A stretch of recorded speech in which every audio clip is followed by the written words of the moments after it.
Planning 101 light for YSNN, and that's because we're not going to be dark about it. We're just going to talk about it.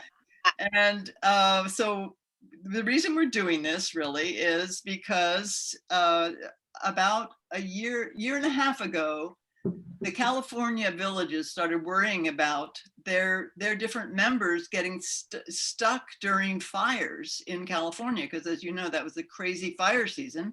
And they thought, okay, here are all these villages. Are they prepared? Are their members prepared? Are they prepared? So they started to focus on emergency preparedness. And then a year ago, we invited Jason Clapp, who is an emergency planner with the Yakima Valley Emergency Management, to one of our potlucks to talk because of that. And then, of course, the pandemic hit, and we were thinking we should try to help each other get prepared. Then we had, remember, we had, oh, what's her name?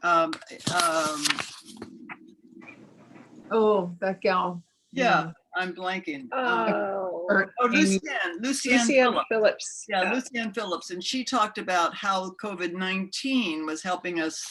What are we learning about disaster preparedness, and what are we learning about being resilient, which is a good question, from COVID-19. And if anyone's interested, that is still on our website under Zoom Talks. You can go back and listen to that. But anyway, then the next thing that really got me moving was the ice and cold in Portland. At the same time, Texas had that big storm, and my daughter lives in Houston, and you know, they were out of power. So some other people in the village have kids in Houston, and we talked about that. Some of them were out of power for 4 to 6 days or longer. It was very cold. They lost water. Their water was contaminated. And so, you know, it's all well and good that it happens other places, but it can happen here too. So I want to thank Deborah Ann and also Susie and Inga she can't be here today, but she helped us. She's going to help us with this. We just decided what we need is something practical that will help us just get ready as much as we can. So that's why we're doing this. We organized it, but we really want your input as well. You know, you probably have things to contribute along the way. We're interested in hearing them. So thanks for joining us. And I'm going to turn it over to Deborah Ann. Okay. Mostly what I think about is being prepared for just, you know, those little inconvenient things like being snowed in or, you know, being sick, you know, I mean, little things that can happen. And if you're prepared for the big things, then you're prepared for those little things too. So, you know, there's a lot of reasons to be prepared for anything, but when you're trying to get prepared for something that's bad, it's really easy to put off. So nobody wants to, you know, nobody wants to think about being prepared for a disaster. Everybody plans for a party. Good point. You know, so you know, but a disaster is going to go better if you plan for it, just like a party would. So there's reasons why you should be prepared. And the first handout that we sent you is 4 reasons why it's always a win to be prepared. So if you're prepared for an event and there isn't an event, you win. You know, you can be smug, you know, go, I was prepared even though it didn't happen. You know, you had the peace of mind of knowing that you were ready for something, and that, you know, if something happens, you could handle it.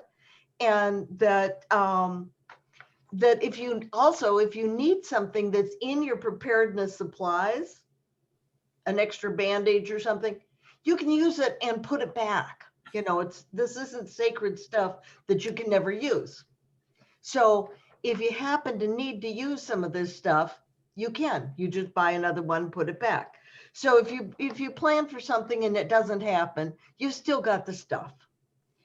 If you prepare for an event and there is an event, obviously you win, right? You're going to be warm, you're going to have food, you're going to be able to take care of yourself, even if it's just for a small period of time. You're not going to have to panic. You know, you're going to be able to get by for half an hour or a day until whatever the next step is going to be. You know, and then if you, but if you don't get prepared for an event and there isn't an event, you win, I guess. Ignorance is bliss. You go, see, didn't happen, you know. And we all know people who do that with a lot of stuff in life, you know. It's not real. But if you're not prepared for an event and there is one, then you're really in trouble, because now you're really helpless, even if it's for a half an hour. You don't have any way to stay warm. You don't have any way to get clean drinking water. You don't have a safe way to contact somebody because you didn't charge your phone. You know, there's all these, it's just little stuff. So being prepared for an event, whether it happens or not, is a win-win situation. And we're all here to maintain our independence. That's the whole point of this group, is to maintain our independence. So if you want to maintain your independence, you have to plan for it. You know, not preparing yourself for an emergency is not preparing for your independence. That's making you dependent on somebody else who maybe at that time has other priorities outside of taking care of you. And that's not good, you know, to suddenly, I mean, yes, you got friends you can contact. That's definitely true. But you need to be able to do what you can to take care of yourself. Deborah, and they might not be able to get to you. That's another issue. Well, that's it. You know, your friends may not be able to get to you. Depends on what the emergency is. If we've just had 3 feet of snow and the power went out, nobody's going to drive across town. So it's the guy next door who may have a wife and 5 kids to take care of and really doesn't need you on their doorstep, you know. And, you know, you just don't know what the situation is. Or you may live out in the country and there's nobody around. You know, I don't even know who my neighbors are. I have very few of them, and I truly don't even know who they are. So, you know, maintaining your independence is important. And a small amount of planning can help you maintain your independence through little things like snowstorms, windstorms, you know, or if there's a wildfire in your area and the roads are closed. You know, these are all things that happen regularly. But there's also bigger things, a house fire, or natural disasters. And these are events that are more unusual, but they are things that happen and you need to think about them. So that's what today is about. This is what the class is about. The second page on this handout has a bunch of websites, because we're not professionals. We don't really know what we're doing here.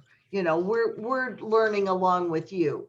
But I tell you, I've learned an awful lot in our planning. But there's a bunch of websites on this page, as well as this Yakima alert.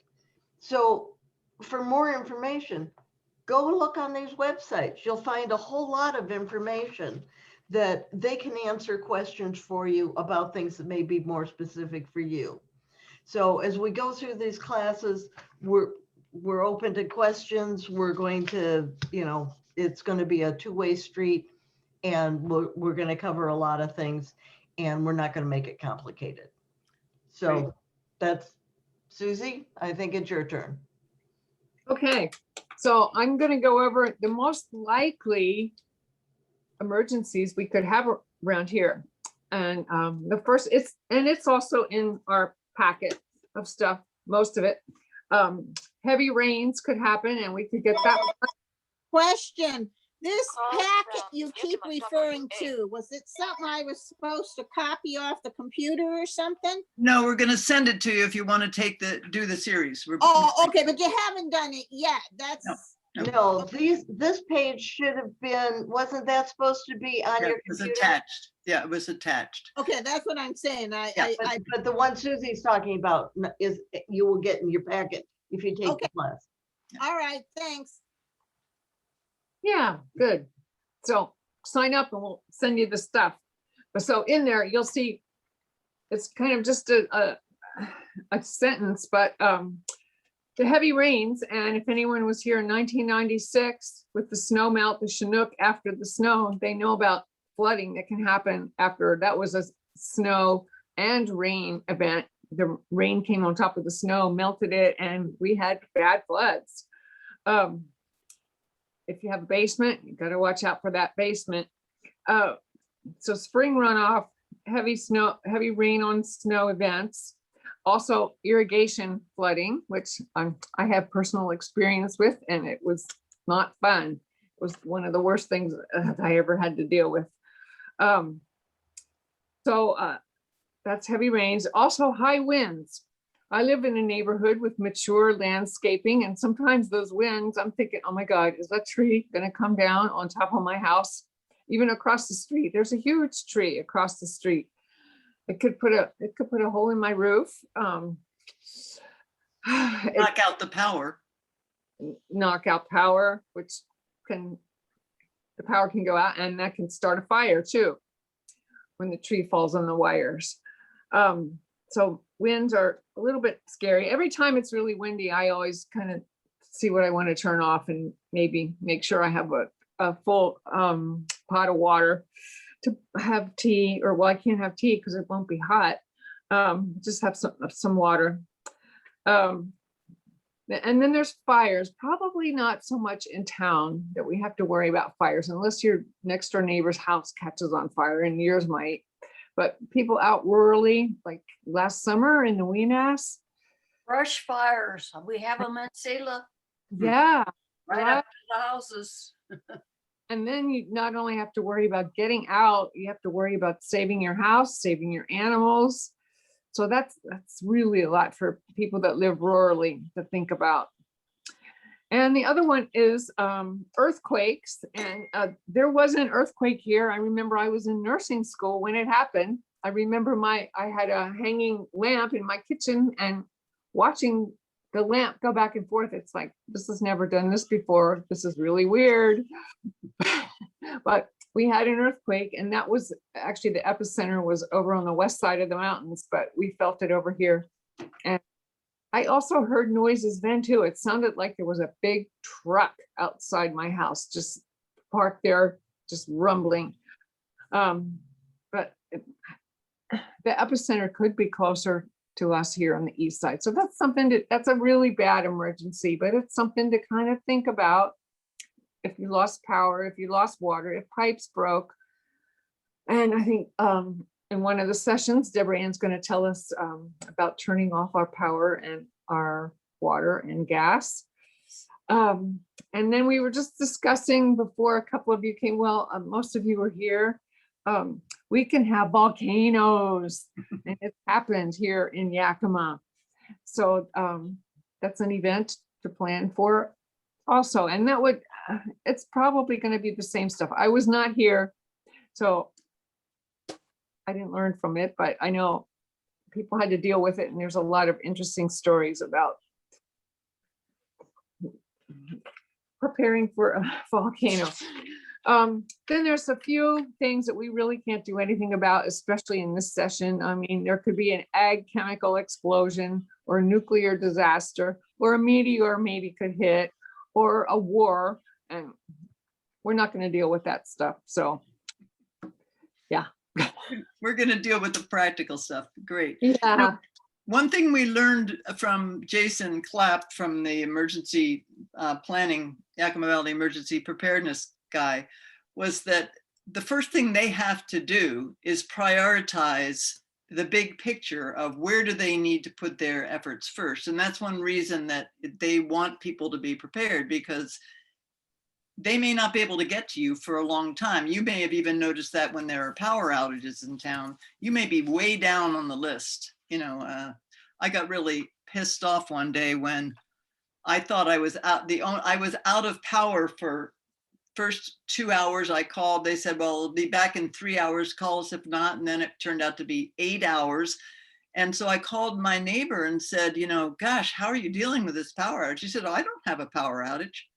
And I learned that I was the only person on the street that didn't have power. And What? I think it's because I live across from Nob Hill Elementary, and somehow my power was hooked up.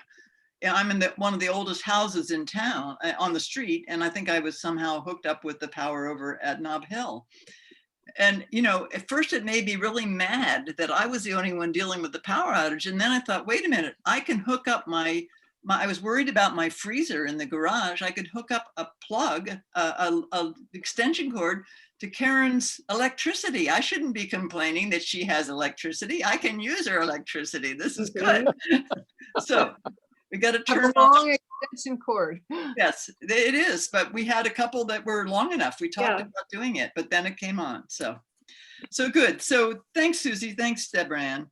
And so what we wanted to say then, so it's going to be a 4-part series. And we're going to try to be really practical in them. And what we've done is we've just looked over all of these multiple handouts we've looked at, and we reviewed them, and we picked out the ones we thought were most practical for people our ages who were preparing, without getting totally overwhelmed. What are the basic things we could do? So we put those together. And we're going to send that out to anyone who wants to participate. We didn't want to just send it to everybody in the whole network because they may not be using it. But any of you who want it will get about 14 or 15 double-sided pages in an envelope like this. And then you can use them as a planning tool for each session. So it's a 4-part series. And the next one is going to be focused on communications. And this is about cell phones, or what if you lost your use of phones? What if you lost electricity and needed a cell phone, and you have a cell phone, and how would you keep it charged? So it's about the value of having a cell phone and knowing how to use it. Emergency contacts, whether you're prepared to let people know. Radio communications, whether you can pick up the signals from local people who are telling you what the emergency is and what you need to do, and even emergency lighting. So communications, preparation, and emergency contacts and information are going to be the next session. Did I miss anything, Deborah Ann, or? Not that I can think of Susie? offhand. No. Okay, and then the session 3, and that's going to be on April 14th, and you'll get all the stuff we're going to use for that in the packet, so you can start thinking about it. And then session 3 is going to be supplies, related to supplies that you need. I mean, the first focus is the communication supplies, but actually emergency supplies like food, water, first aid, making sure you have the meds you need, making sure you have pet supplies you need for your pets if you can't get out. Where you're going to keep these supplies, what documents are really important for you to know where they are and be able to access quickly.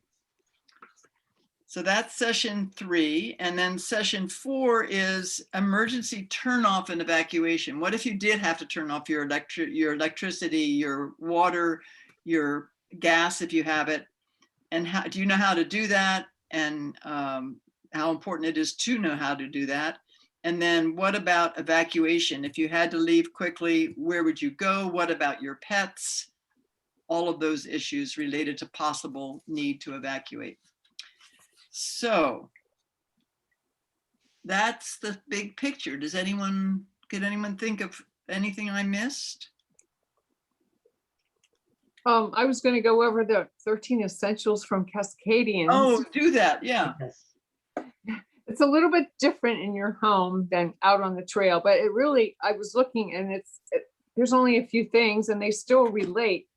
So 13 essentials are extra clothes, extra food, which on the trail means you come back with some food. You don't eat every bite. So clothes, food, sun protection, that doesn't really apply here too much unless it's the middle of summer and there's fires and you're stuck out in the sun. But that's probably not too much to worry about. A knife, which is a multi-tool, and in your home, what you would see, what tools do you want? Or maybe in your emergency pack, what tools?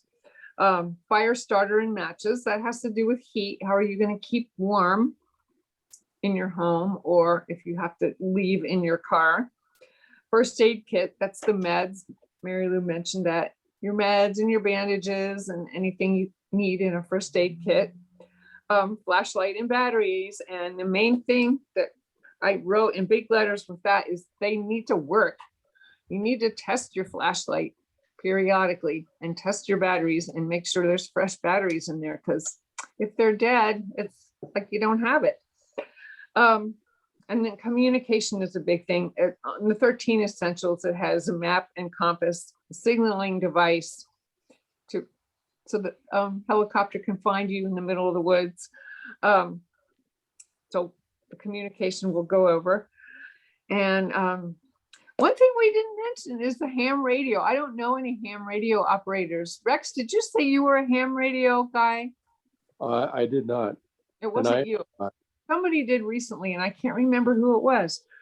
And there used to be one in my neighborhood, but there's not anymore. I don't know what happened to them.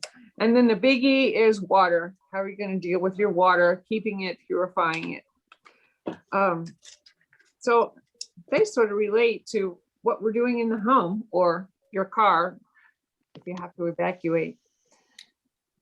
Thanks, Susie. I mean, I think what's great about that too is, you know, one of the reasons the Cascadians are such a great club is because they do focus on these 12 essentials, and a lot of hiking groups don't think about that. And, you know, there's nothing, there's, if you've been on a lot of hikes and nothing's ever happened, great. But, you know, I think all of you probably remember hearing about the hiking group that got stuck up in the Columbia Gorge because kids were fooling around and threw fire down into a gorge and got fire going, and they couldn't get out the trails, and they all of a sudden had to deal with an emergency.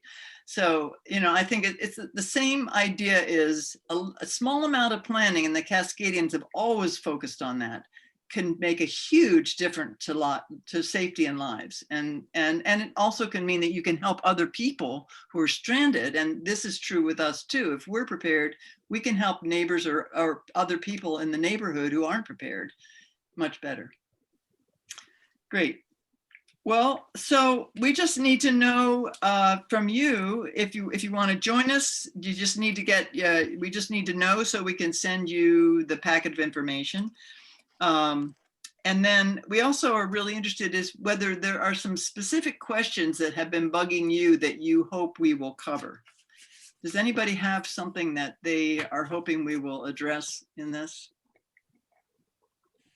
Or when you've heard what we're talking about, does it seem to cover what you would want, or is there something you'd like us to be sure to address?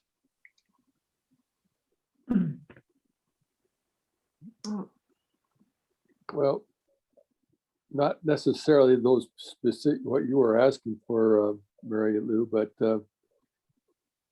my parents has something in their house that I have been considering. It's going to take a while for me to finance such a thing, but I'm going to be getting more information on it just so I know exactly what I'm dealing with. But they've got a system in their house, so if the power goes out, there is a generator that is hooked up automatically, so that when the power goes out, the generator automatically comes on and it runs off of their natural gas. Now, of course, that's not going to work if their natural gas supply runs out, but it would power the entire house. Wow. But it's a bit pricey, so it's not. But I've been thinking, and the power does not go off here often that I can think of, or for very long, but that doesn't mean that it can't or won't. And so, and that would not only help me out, but I could be available to help others in the neighborhood who have lost their power. Mhm. That's a good point. Well, Rex, could you find out more about that over the course of this time and let us know about it, what the cost would be and you know what resources you might, how we would find out more about it. I would do that, yes. That would be great. But like I said, it is a bit pricey, like in the thousands of dollars. Uh-huh. Well, and it So- might not be something people choose to do, but it's good to know about. Right. I know that, for example, our other member whose daughter lives in Houston, her husband was on the road. She was home taking care of 2 kids by herself. The power was out for 4 days. It was very cold, and Houston houses are not well insulated. So she ended up actually going to a friend's house who had a generator, and that's how she got through the crisis. Right. So, you know, again, even if not everyone wants to do that, knowing that it's an option is something that I think it's good information to have. And Other it's possible, yeah, it's possible to have a generator, of course, that's hooked up to the gas, natural gas, that is different from what I'm talking about, Uh-huh. at a lesser cost. Mhm. And I guess maybe one thing, but as people sort through what if they lost electricity, how could they heat water, for instance? What would their choices be in their own homes? Then that's something we can think about. Yeah. Depends on whether you have a gas stove or electric stove or other options. Yeah. Camp stoves, where they could be. In the summer, I could use my camp stove, but I wouldn't want to, I don't know how I use it. I could be, probably in the winter, I could do outside, obviously, not inside. Your barbecue.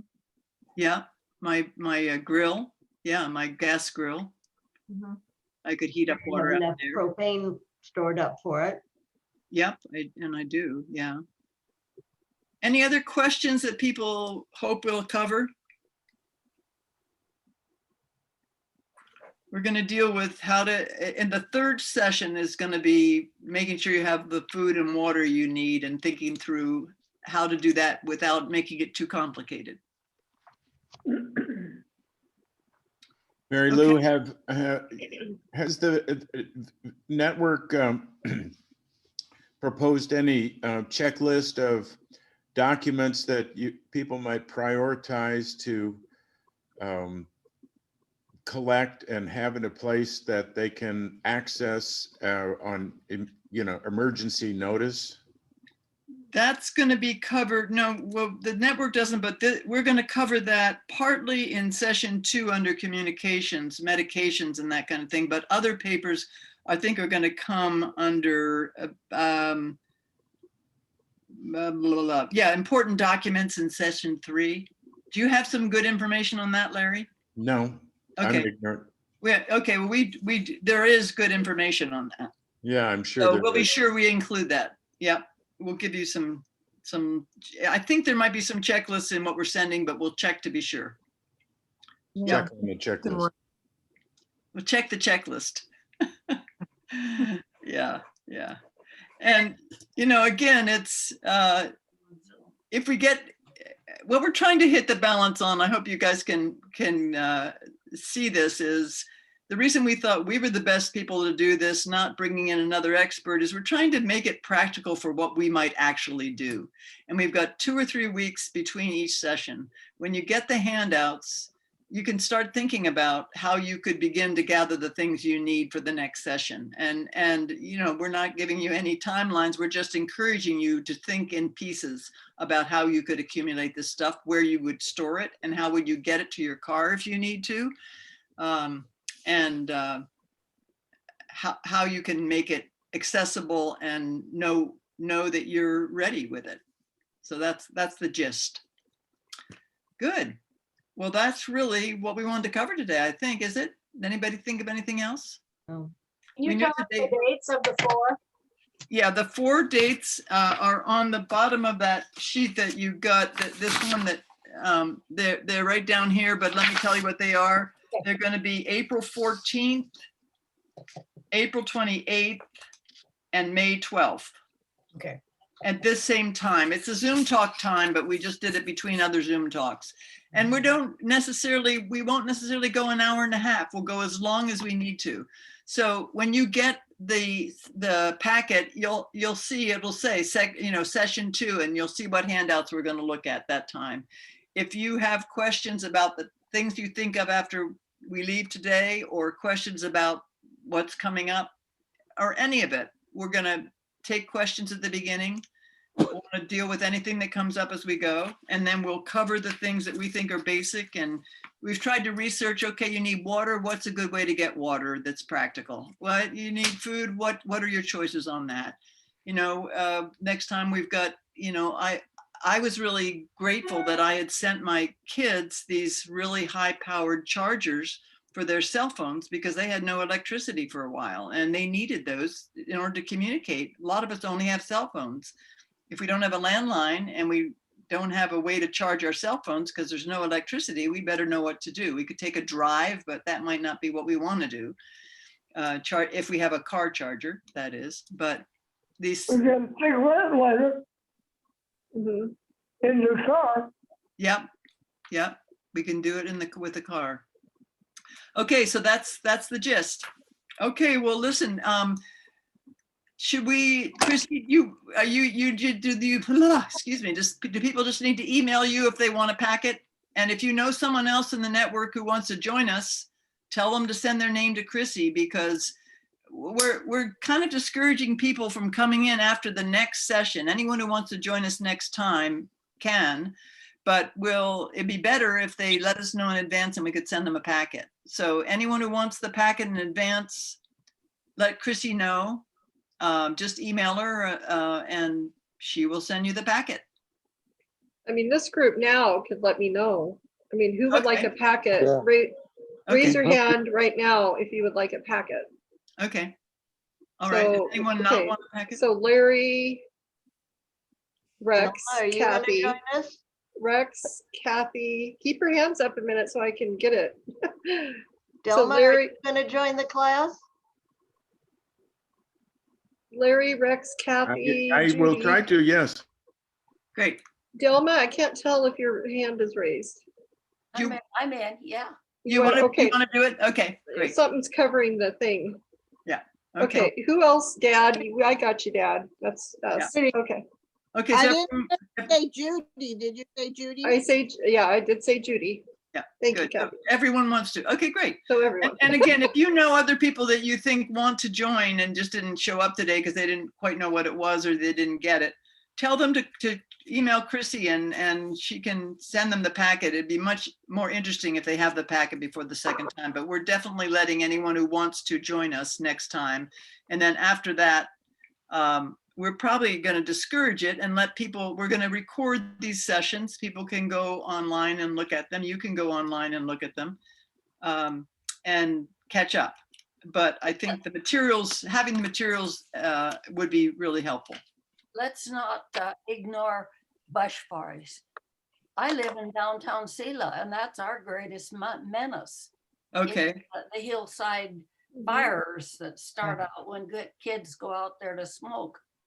Yeah. Okay. We should look into that a little bit more. Yeah. Yeah, I don't know if, I'm sure somewhere all this stuff we're doing would include what you do in the summer when you can't go out for 3 weeks because the smoke pollution is so bad. I Yeah. doubt if we're gonna be free of that for quite a while. Yeah. Probably It sounds, never. yeah, that's really a hassle. Well, this Okay. pandemic has gotten us really well trained on what to do when you can't go out for 3 weeks. Well, yeah. May not need to say anything, but I think just the expectation of, oh, these emergency supplies are needed in the summer as well, Uh-huh. because we have things that go wrong in summer as well as having snow. Mhm. That's a good point, Kathy. Yeah. Yes, you're right. Mhm. It's called quarantine, and I've been practicing it for a year. Yeah, yeah. You, Delma, you're the first one to step up and offer to do that. Yeah, Even Yeah. with the masks. That's, Yeah. we don't have any problem finding masks anymore. the pandemic has actually been a pretty easy disaster because we've had food, we've had water, we've had transportation. Mhm. Eventually we could go to doctors when we needed to, and it's just, we missed everybody. Yeah. Yeah. You But could on go the to other the hand, we grocery couldn't, store, you could get groceries. People have learned how to get groceries online and all of that stuff if you didn't want to brave the grocery store. Yeah, yeah. but one thing I remember that Lucianne pointed out is we can't help each other very easily because No. you know, whereas, you know, once the pandemic's over, you can go next door and neighbors can help neighbors much more easily. So that's Yeah. good. Well, Hi, hello, Ed. Ed. Hi, Ed. Sorry, I'm late. I know, I'm Noted. afraid we're about to sign off, unfortunately, but Oh, really? but Okay. yeah, but no, but we were just asking people that if they wanted to continue with the sessions, would you like us to send you a packet of information? Oh, yeah. Yeah. Okay, so we'll send it to you, Ed, and you can, this session will be online, so you can catch up if you want. Okay. But basically, we just talked about why we're doing this and the kinds of disasters we might find. And Deborah Ann was talking about why you win no matter what happens if you take the time to get prepared. Yeah. And yeah. there's no disaster, you're not out anything. Rex is going to look into some. He's heard about a system which he doesn't know whether he would want to spend the money on, but there's apparently a way that you can get a generator that automatically kicks into gas if you lose electricity. Oh, It's pretty pricey, but he's going to look into that just so we know about that. okay. And we're going to be sure that we talk about brush fires because Delma knows that they're an issue in Sela. And smoke pollution in the summer. And then the other sessions are basically going to be about communication issues related to radios, phones, how you can use your phone most effectively, and why you need to be able to keep it charged. And also about communication in the sense of information about yourself and contacts, that kind of information. That'll be next time. And then supplies will be the focus of the third session. And evacuation and turning off utilities will be the last session. So that's the information you'll be getting in the packet. Great. Great. Good. Thank you. Sorry, Okay, I'm and late. if you know anyone else who thinks they might want to join us, tell them to email Chrissy if they want to get the packet, because we're not going to just send it to anybody just because it's a waste of our postage. But anyone who wants to join us, they're welcome to join us. It would be nice if we could involve a fireman. A fireman? Because they are very conscious of this and they know what to advise us to do. Yeah, in terms of brush fires? Well, of any fire, Yeah. house fire. Jump around your house. Yeah, Well, maybe we could get one to come and speak at a meeting sometime. yeah. But they do yeah. a lot of that. They want to be invited to do Yeah. it. So. Yeah. The county actually has an office of emergency management. And maybe you've already been in touch with it, but Yeah, Jason Clapp came last year in February and spoke to us. he's the current head of that program No, he's an emergency planner for them. for the county or the. Yeah, for Yakima County Emergency Management. Yeah, he came last February, as a matter of fact. But you know, I don't think we didn't ask. You know, I think we might want to do a more focused session specifically on fires, and we could consider doing that either through a Zoom talk or through this group. We could do that.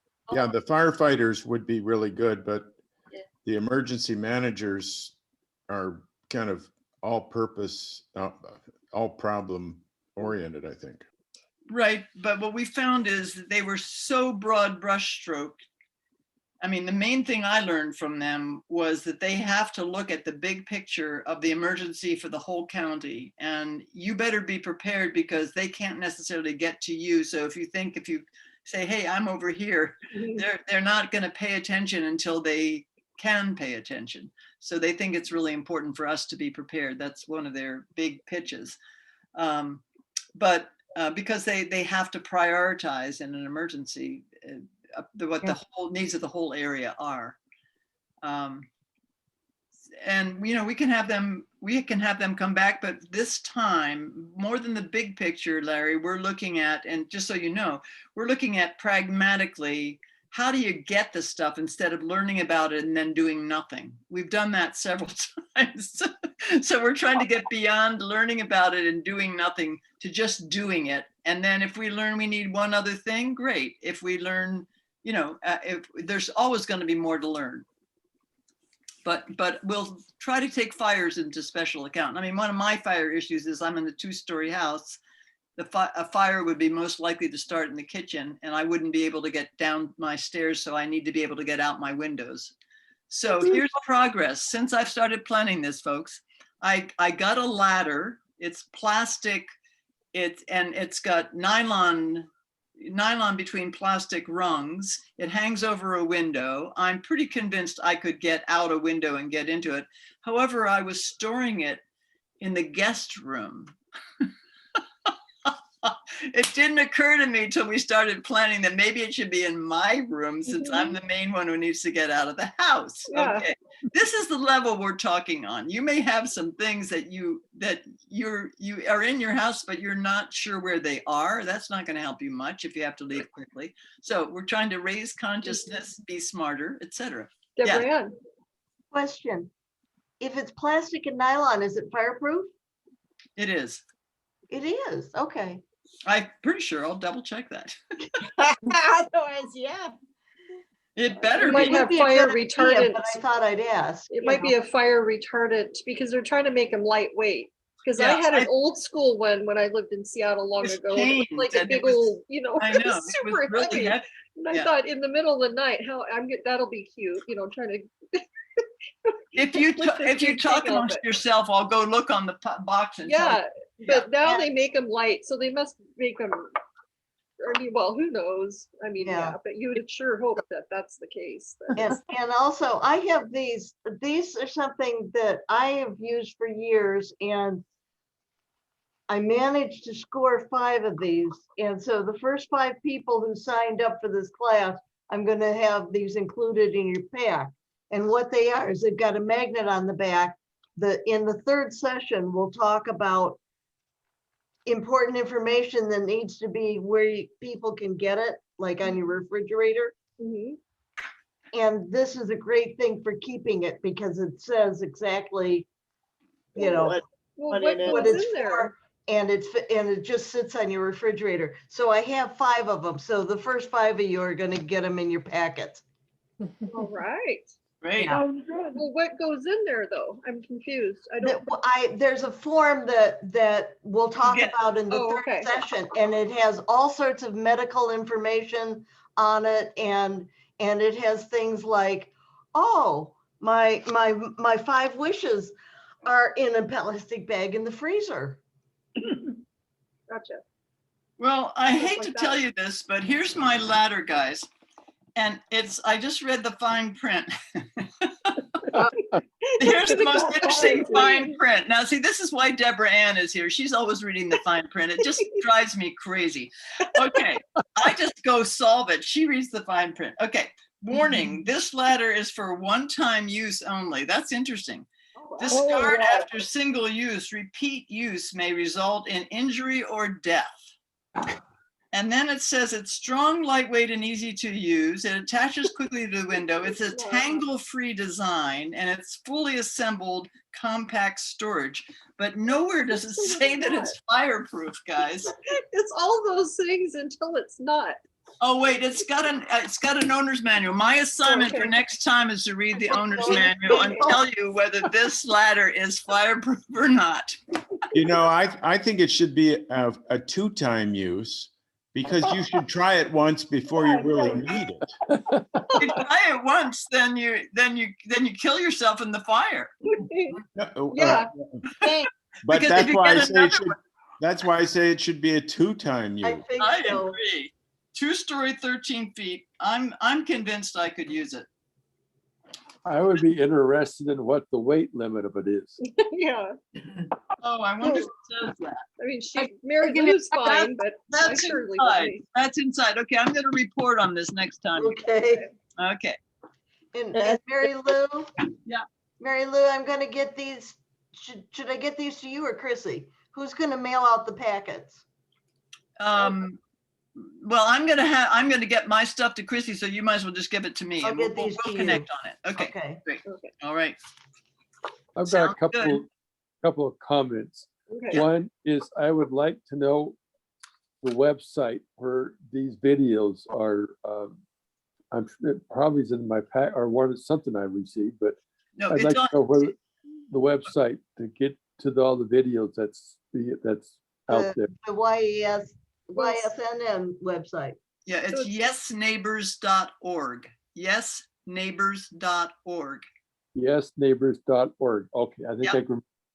And then yesneighbors.org. And then when you get there, there are tabs across the top. And Chrissy, explain that. Yeah, I haven't created a new tab yet. I got busy with something. Well, But- but no, the Zoom talks, if you're looking for Lucianne Phillips, for instance. Well, okay, you would go to, well, Do you why don't want I to show share it? the screen? You want to share your screen? Yeah, I can Event. show it. So see here. This is our Does our everybody see our where my, website. Yeah. yeah, Yes. so here's what, now it looks different on your phone. You have to realize when you do this on your phone, so Rex, how are you looking it up? You have an iPad. I'm So- using an iPad, and that's where I normally would use it. would be Okay, so on the iPad, it's gonna do it a little differently as it would on a, It's gonna make a list down. it's You're- gonna make a list and it's gonna show a menu. See where it says menu right here? Oh, that's where so my small. Yeah, I'll do, Yeah, go there are back little to that. lines. There are little lines, and that means it's a menu. If you're on a desktop, it's gonna show you the menu up here, the Yeah, I tabs see. here. I see those. Yes, Zoom presentation videos. Okay. And so then you'll go down to, and these are links. I guess I'm finding people are not noticing that these are links, but These are links. But You just these click are- on this. you click on that and it takes you to the latest video that we just had. And so you can go Yeah. back and watch videos. You can watch any videos. And so Rex, the one for Lucianne Phillips is towards the bottom because she was in June. Was in June. So you can go back to June and you can see Okay. that. You can see any other ones. But on your phone, let me show you what it looks like. But I can I go mean, to, on your iPad. There are those little lines, and that means it's a menu. So you click on those lines, and then you have a list of things, and you go to the same. Let's see. You're going to show us? No, tip it. Oh, that's the menu right there. See that? so Oh, does that, so Yeah. on Yeah. our, so Yeah. here's our website. Yeah. Anybody, It is- everybody can see that, or is it? Yeah. Yeah. Yes. Okay, and then you'll have these options here. You want to be on, you don't want to be, you want to be on the phone mobile. Darn it, all I see is glare, sorry. You don't want to be on the desktop. You want to be on the mobile. Where is the mobile one? Is it next to that? Is it just a glare or can you see this? I can see it. You can see Okay, it. see, But if on the it's, left, there's menu under it. when you see this, When you say menu, then it comes up like this. See, I hit menu on my phone and see now they all list like this. With that menu thing. see, and then it's going to show you the tabs Okay. when you hit that menu. Yeah. Just as long as you're not in the desktop version of it though. So it can get complicated, but hopefully if you go straight to it and don't, yeah. We'll call Chrissy if you have trouble or email Yeah. her. She can call Yeah. you. Yeah. But I bet you'll find it. Yes, And then those on the go back to the shared screen a minute, Chrissy, okay. and where the Zoom talks are.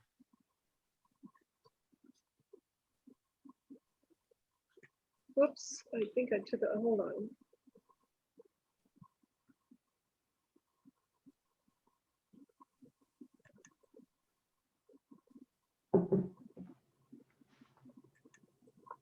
I must have clicked it off there, okay.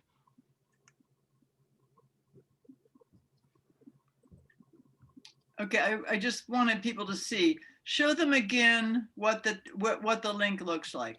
See, you guys, this dark blue thing with the lighter thing, that is a link. That is a link. This is, each of these are links. Right. See how it changes color? And that's what your handouts are going to look like too. Not, well, the one that you got today, when you got the announcement, there's some gray link boxes like that. That's where the handouts for today are, but we're going to send you the today's handouts in your packet, so you don't have to get them if you didn't already. Okay, they'll be coming. That's going to be 14 pages, double-sided. Well, in today's email, I put the link more like this. Yeah, yeah. So Good. Okay, people that's were, good. it Thanks, was Christine. confusing. I have one more thing. Yep, what's that? On the telephone, because my telephone is right here. When it rings when I'm on Zoom, what's the best thing to do? Ignore it. Can I turn them off by hitting something on the screen or? Yeah, there's a hang up, on the telephone?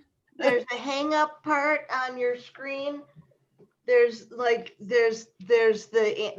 button to answer it. Is there a red button on the screen too? No, but she's, Oh. it's her regular phone. It's her landline. It's your landline, right? Yeah, Oh, pick it Yeah. up and Just drop pick the up the receiver. receiver and put it down again. well, okay, that's what I'm doing. See, but It's either that or turn the ringer down before you start. You know how to do Turn the the volume ringer on off. it? I don't know how to do that either. Okay, next time Harry's over, ask him to show you the where the volume button is on your ringer. Okay. And then you can turn it down, but just got to remember to turn it Turn on it again back if you up. want to hear people call you. Yeah. Okay. You can put a sticky note on it when you've turned it down. But And the then other thing, You know to take it off when you've turned, you know. Selma, the I other have thing to you do can that. do is the other thing you can do is just hit the mute button on your Zoom screen, and then we won't hear it. You will, and wait till it's over. That's what I want to know. Okay. Okay. Oh, okay. Just hit the mute button. You Okay. hit the Yeah. mute button and then afterwards hit it again and you'll come back on. Yeah. Yeah. Now see, we can't hear you now. So We hit can it ask you to again. Unmute. We can't hear you, Delma. See if you can turn it on again. This is a test. This is nothing but a test. No, you did the audio No, we button. lost your face too. We need both the camera and the microphone need to have the red lines out of them. There. That's the Well, there we camera. go. There. Where's the mic? Oh, you're both on. Great. Did it. Bye, George. Okay. All right. All right. Well, good. Okay. Okay. Thanks, Well, everybody. We'll be seeing some One packets. one of the things that came to my mind after this session that is a very easy thing to do is that I realized my gas tank right now is down to a quarter of a tank. And I thought, I can wait. It's not going to be a problem. But if an emergency came up, quarter of a tank is not that much to get around on. That's- So I'm thinking that the easiest thing that I can do to one of the steps for preparation is to, at a half a tank, to always fill up at a half a tank. Good thought. That's a great idea. That's a really important Yeah. idea, actually. Good one. I always did that in my RV if I could, but I'm thinking that, you know, I'm thinking in the mindset of, well, a quarter tank, that's plenty of gas to get to a gas station. I can wait for a while. Yep, and I do But the if I, same thing. you know, but I you're do right. have a charger in my car that I can charge up a cell phone. Good. But if I need to go out there and do that, I should have more fuel in the tank than a quarter. That's a good point. That's a good point. Of course, you could have a gas can or a container in the garage, Yeah, 5 gallons. but Yeah. you don't want to let the gas get very old. You want to use it up in a couple of months, probably. That's kind of a hassle, don't you think? Well, it's better than having, I mean, you're not, I think it's, some people it would be a hassle. Some people it would be a margin of error against Okay. not being able to get to a gas station. Or Okay, that's a good point. So if like a 5 gallon gas. 5 gallons is a lot to lift, Yeah. Yeah. but 2 gallons is common size, and So it keep would, a couple of them. I keep gas I for wouldn't do quite it. a while, Larry, because I use it for my snow blower and for my ride-on mower. Well, I've had problems with mowers, and when I've gotten them repaired, the repair people say They old gas is not so good. So there's probably something you can Google to get an Yeah. idea, but Do you want to be our expert on that, Larry? no. You just want to I've raise said the all I problem. know already, but I'll probably look a little more. So I may feed some more information Okay, into the discussion. Let's all think about how long gas should last and how much we can lift. You know, that's one thing Deborah Ann pointed out about water too. You want to get water in a form that you can lift, not something that you kills you if you pick it up. So we're trying to think of those practical things. That's a good idea. 2 gallons. Okay, Okay, 2 I gallons. would never remember it was there. But to Okay. each his own. Yes. Okay. Well, there's a lot about emergency preparedness that strikes me as somehow well beyond my ordinary consciousness, Yes. well beyond my ordinary mindset. And Uh-huh. so, you know, where did I put flashlight or batteries? You know, Yeah. Well, I it just- may not do a perfect job, but maybe it'll do good enough. Well, maybe you'll be more conscious after this. We'll see. I mean, frankly, I think it's easy to depend on people who think about it more. I, for one, always want Susie with me when I'm hiking. Oh, She knows how to contact other Forest Service people, right, Susie? How that works? well, the one time I had to do it, we were lucky there was a fire because I knew where the fire camp was. And since there was no cell service, I just went to the fire camp and they had their radios. So it worked out. That's what I mean. You want Susie on your team. So become the kind of person that people want on your team. Okay. That's the goal. All right. Okay. Well, listen, this is fun. Thanks, everybody. We're going to try to keep it light. I mean, otherwise it's a big bore. Who wants to do it? You know, I think Deborah Ann, you missed this, Larry. Deborah Ann pointed out people love to plan for parties, but they don't like to plan for emergencies. Hmm. So It's important. Some parties are emergencies. some emergencies are parties. Let's see. Yeah, I was waiting for that. All right. You got the spirit of I it. think This is having a good. party is getting to be an emergency right now. Yeah. We're here in Right. quarantine. We need a party. Yeah, well, the spring break is emergency party right now down in Ugh. Florida, right? Oh. Yeah. Yeah, that is turning into an emergency. I can't. Okay. It isn't gonna let me go. There. Well, we're there's still, my leave. oh, Okay. All right. all Well, right. we'll see if All we're right. second Well, too. look, everybody, so- we're glad you're going to join us, and that'll be fun. And keep up the good Go info. Stillman. Okay. All right. Good to see everybody. All right. All right. Bye. Bye. Adios. Call you tomorrow, Adios. farmer's market. Oh. Oh.